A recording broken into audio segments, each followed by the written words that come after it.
Hola, bienvenidos. En esta ocasión vamos a seguir comentando este libro maravilloso, Nietzsche, tres ensayos de la pluma de insignes filósofos zacatecanos, Sergio Espinosa Proa, Nelson Guzmán Robledo y Leobardo Villegas Mariscal. Ya concluimos la lectura, o más bien la exposición, antes que la lectura, del artículo de Villegas Mariscal. Vamos a iniciar ya en esta ocasión la lectura en los comentarios sobre este Espinosa Proa, Sergio Espinosa Proa, que se titula Vistas a lo trágico. Vistas a lo trágico. Eso es lo que vamos a iniciar la serie de videos acerca de este excelente ensayo de Espinosa Proa. Antes quisiera dar algunos datos acerca de este erudito. En primer lugar, tiene muchos libros. En segundo lugar, nació en la Ciudad de México, pero está afincado en Zacatecas. Voy a mostrarles algunos de los libros que tiene. Tiene muchos. Yo la verdad no sé cuántos. En alguna ocasión Jorge Juanes lo retó a un duelo. Vamos poniendo todos los libros que hemos escrito en pila y a ver quién tiene más. A ver quién tiene más. Si Jorge Juanes o Espinosa Proa. Obviamente Espinosa Proa declinó hacer eso ante Juanes. Bien, esa es una historia chistosa, nada más.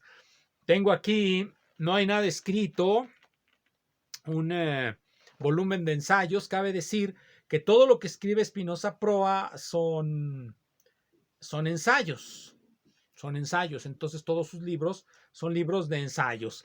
Yo supongo que en algún momento nos va a deleitar con algún libro de poesía, porque pues todos estos pensadores a eso tienden, a hacer poesía, que es para ellos la más genuina de las facultades del pensamiento. Entonces, bueno, este primer librito, no hay nada escrito, son ensayos, varios ensayos. Aquí podemos ver cuántos: 1, 2, 3, 4, 5, 6, 7, 8, 9, 10, 12 ensayos de varios temas: filosofía, antropología, estética. Hay que decir que Espinosa Proa empezó siendo antropólogo y después abandonó los rigores del paper por las felicidades del ensayo. Aquí tengo otro: Tragedia y paradoja de ser mortal. Tragedia y paradoja de ser mortal, que es también pues otro volumen de ensayos de la muerte entre la filosofía y lo trágico. La muerte entre la filosofía y lo trágico. Una de sus grandes tesis, que va a recorrer gran parte de su obra, es la idea de lo trágico. Ahora que empecemos a hablar de él, bueno, puedo decirles que entiende él por lo trágico. Hace una comparación en el ensayo que vamos a hablar de este libro, que se titula Vistas a lo trágico, precisamente. Él se preocupa más o menos de caracterizar aquello que va a decir. No muy bien, pero se entiende lo que dice, aunque esté más allá de la filosofía analítica, de los rigores de la filosofía analítica, y más acá de las interpretaciones rigurosas de la hermenéutica. ¿Qué va a entender él por trágico? Lo va a definir por un contraste. Va a sacar a Hegel y va a establecer la distancia máxima que hay entre estos dos pensadores, según él. Entonces, Hegel es el pensador de la reconciliación, el pensador de el final de la historia, en la que todo va a quedar saldado, en la que se van a resolver todas las contradicciones de lo humano. Nietzsche es el filósofo de esas contradicciones, es el filósofo de la insolubilidad de esas contradicciones. Por lo tanto, es el filósofo de lo trágico. Lo trágico es precisamente que no hay solución a nuestros problemas humanos, a los problemas más que humanos, o demasiado humanos, para imitar a Nietzsche. Los problemas humanos no tienen una solución, y a eso le llama él lo trágico, a esa indecidibilidad de los problemas que aquejan a la humanidad. No el hambre, no las enfermedades, no las plagas, él no habla de eso. Él está hablando de los problemas morales, de las decisiones éticas que hemos de tomar en esta vida. Hay otro libro, de este ya he hablado mucho, se titula Los frutos de la tierra. Aquí hay otro, este se llama Del saber de las musas, otro libro de ensayo, se llama La filosofía y el fenómeno arte. Este ganó un premio, Espinosa Proa es muy premiado. Y bueno, este es también va a hablar aquí de lo trágico, de la filosofía, del arte. Aquí tenemos otro que se llama El fin de la naturaleza, ensayos sobre Hegel. Aquí va a hablar y hablar y hablar sobre Hegel. Son ensayos, nuevamente. El fin de la naturaleza, Hegel, o el borde exterior del romanticismo. Son unos cuantos ensayitos, como toda su obra, ya lo dije. Voy a decir cuáles son los ensayos aquí. Capítulo 1, el fin de la naturaleza, Hegel, o el borde del romanticismo. Capítulo 2, el fantasma de la historia. Capítulo 3, para pensar el cristianismo. Capítulo 4, el sol reflejado en sus pálidos estanques. Capítulo 5, la posición de Kant en el sistema del saber absoluto. Capítulo 6, la crítica de la religión y su fracaso. Nuevamente, ensayos. Todos son ensayos. Aquí tenemos otro libro de ensayos. De la hospitalidad del pensamiento. Ensayos sobre el sujeto. Aquí va a hablarnos, entiendo yo, que del sujeto. Bueno, de la cordialidad del pensamiento, de parte del cuerpo, de la distancia amistosa, del extravío del mundo, de la intuición de la fuerza, del cogito, del ser del sujeto, de nuestros modos de ser, de un cierto rubor. Aquí tenemos otro sobre arte, del arte del desierto, y aquí tenemos su continuación, de una belleza casi ominosa, retorno al arte del desierto. En realidad, pues nomás se parecen en la continuidad de los títulos, porque son ensayos, nuevamente, son ensayos sobre artistas, algunos zacatecanos y algunos de otras latitudes, pero casi todos zacatecanos, porque, bueno, por los que alcanzo a reconocer aquí: Armando Haro, Javier Díaz Riva Palacios, Fernando Jiménez, Gerardo del Río, Rito San Pedro, Jorge Salmón, Gerardo Padilla, Jesús Reyes Cordero, un gran artista, zacatecano, conceptual, que si ustedes vieran algo de él en su pared, lo tallarían hasta tratar de quitarlo, porque pensarían que es basura, pero no, es arte. Bien, entonces vamos directamente a este ensayo, después de haber presentado más o menos algo de la obra muy vasta. Faltan algunos libros, falta uno que tiene sobre Bataille, falta uno que tiene sobre el misterio de las universidades, falta uno, me parece que es el mejor, es al menos el que yo he leído más, que se titula El deshielo y la nube, donde hace gala de su conocimiento de Charles Morris y su libro sobre teoría de los signos. Bueno, con eso basta. Tiene muchos más. Si ustedes buscan en Mercado Libre, van a encontrar unos de él por 600 pesos. Si les interesa y están cerca de Zacatecas, mejor vénganse a Zacatecas. Aquí hay un tiradero de libros donde los regalan prácticamente 10 pesos por libros de Espinosa Pro. Y si se llevan todo el lote, pues mejor, salen más baratos, a 5 pesos. Bien, entonces vamos a vistas a lo trágico. Comienza así. Cada generación esculpe y estira hasta donde puede a sus filósofos. Durante mucho tiempo oscilaríamos desde un punto de vista civilizatorio entre Hegel y Nietzsche, no porque en la historia del pensamiento sean muy importantes, que lo son, o porque su filosofía sea irrebasable, que no lo es, sino porque sus nombres expresan un destino posible y antagónico de la civilización. Un destino posible y antagónico de la civilización. ¿Por qué? Porque Nietzsche quiere restaurar a los griegos y Hegel quiere consumar a los modernos. Es decir, lo establece Spinoza Proa a Hegel y Nietzsche como un diálogo, una nueva manera en que se establezca el diálogo entre los antiguos y los modernos. Para Nietzsche hay que volver a ser griegos. Para Hegel hay que consumar la modernidad, hay que ser, como dijo Rimbaud, absolutamente modernos.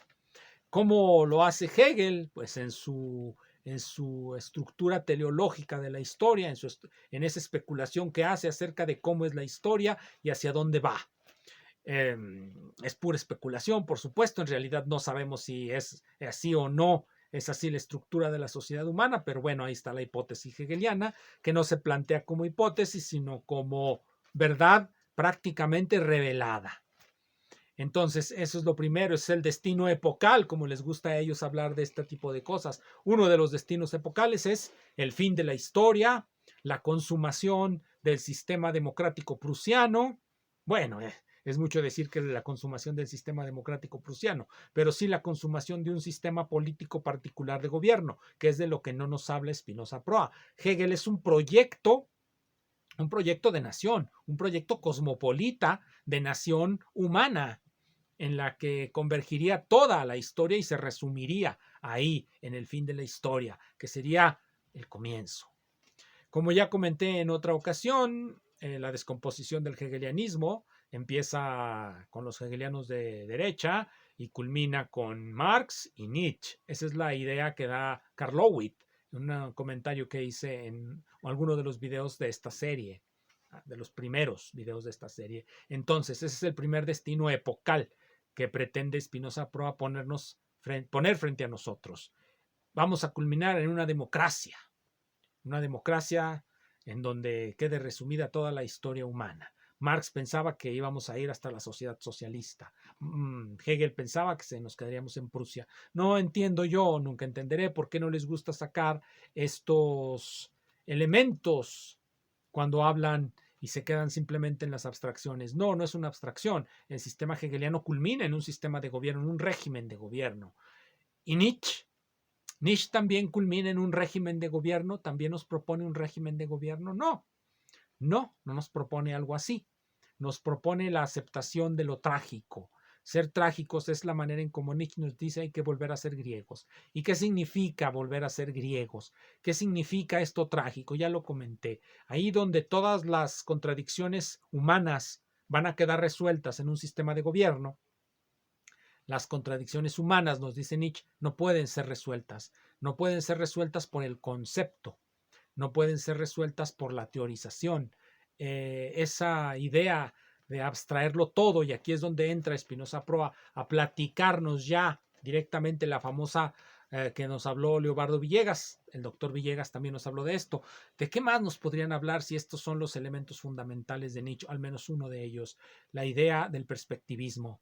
La verdad y el concepto nunca jamás nos van a permitir resolver el problema humano. Debemos ser trágicos y eso significa aceptar que hay cosas indecidibles en la vida humana. ¿Qué cosas son esas cosas indecidibles? Los dilemas morales, los dilemas éticos, algo que, bueno, voy a ser un tanto abusivo y voy a poner un ejemplo de Ortega y Gasset, que es el que me viene ahora mismo a la mente. Bueno, no es de Ortega y Gasset, es de uno de sus discípulos, es de Javier Marías en uno de sus libros de ensayos, que creo que se llama, no lo recuerdo ahora. Lo mostraré después, es un libro de Julián Marías. En ese nos habla de que, como ustedes recordarán, en la filosofía de Ortega y Gasset, pues la vida es elección y tenemos que elegir. Y cada que elegimos dejamos un camino que no recorremos. Entonces eso, para Marías, nos provoca una enorme tristeza. ¿Hay alguna manera en la que se pueda conciliar esa elección? Una vez que decidimos, abandonamos algo, ¿podemos recuperarlo de algún modo? Hegel nos diría que sí, que todo se puede recuperar. Nietzsche nos diría que no, que hay que aceptar eso.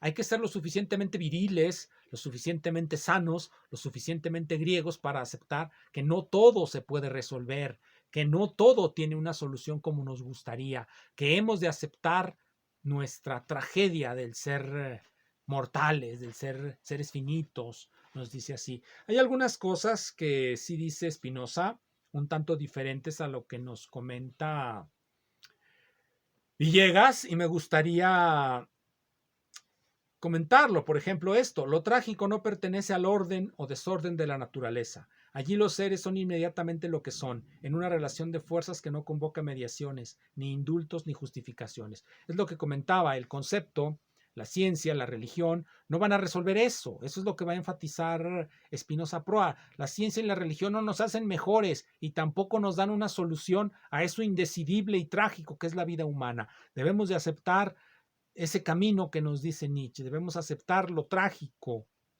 lo indecidible, lo insoluble, que es, bueno, un modo de vida, nos va a decir Spinoza Proa.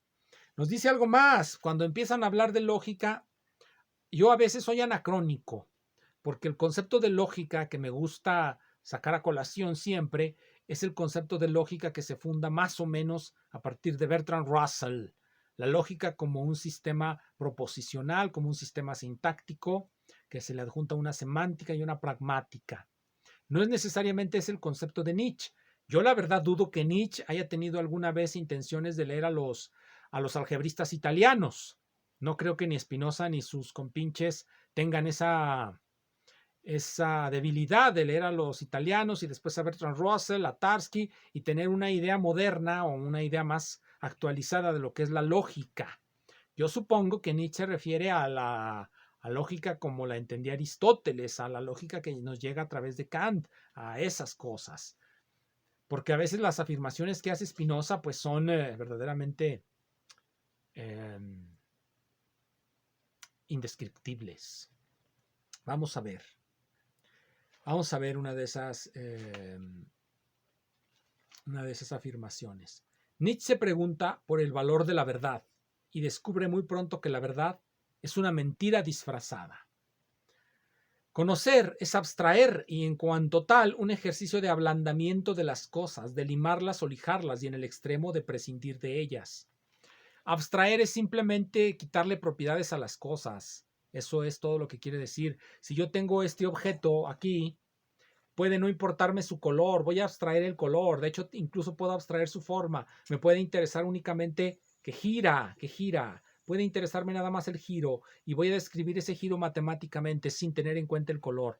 Ahora bien, la física es una constante aproximación al detalle de las cosas. Primero me interesa nada más un cuerpo rígido, después me interesa un cuerpo que se puede deformar, después me interesa un cuerpo deformable que conduce electricidad, después me interesa un cuerpo deformable que conduce electricidad dentro de un medio eléctrico y así sucesivamente vamos añadiendo complejidad al objeto, vamos partiendo de lo más sencillo y vamos quitando la abstracción para aproximarnos a lo real. Por supuesto, esa aproximación siempre será imposible porque lo real tiene infinitas propiedades y los modelos matemáticos siempre van a ser abstracciones. Los modelos físico-matemáticos siempre serán eso, abstracciones.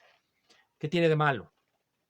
Conocer que traicionan lo real, dice Spinoza. Conocer es abstraer y en cuanto tal un ejercicio de ablandamiento de las cosas. En teoría, llega a ser una frase hecha cuyo objeto no es decir las cosas, sino evitar que nos hagan daño, que nos distraigan, que nos embelecen, que nos aparten del buen camino. Olvidar que las ideas son metáforas inventadas por nosotros, detener, endurecer y congelar el torrente de metáforas. No debemos hacer eso, olvidar que son metáforas. Obviamente, la ciencia no olvida que está trabajando con metáforas. La ciencia contemporánea, que se presume realista.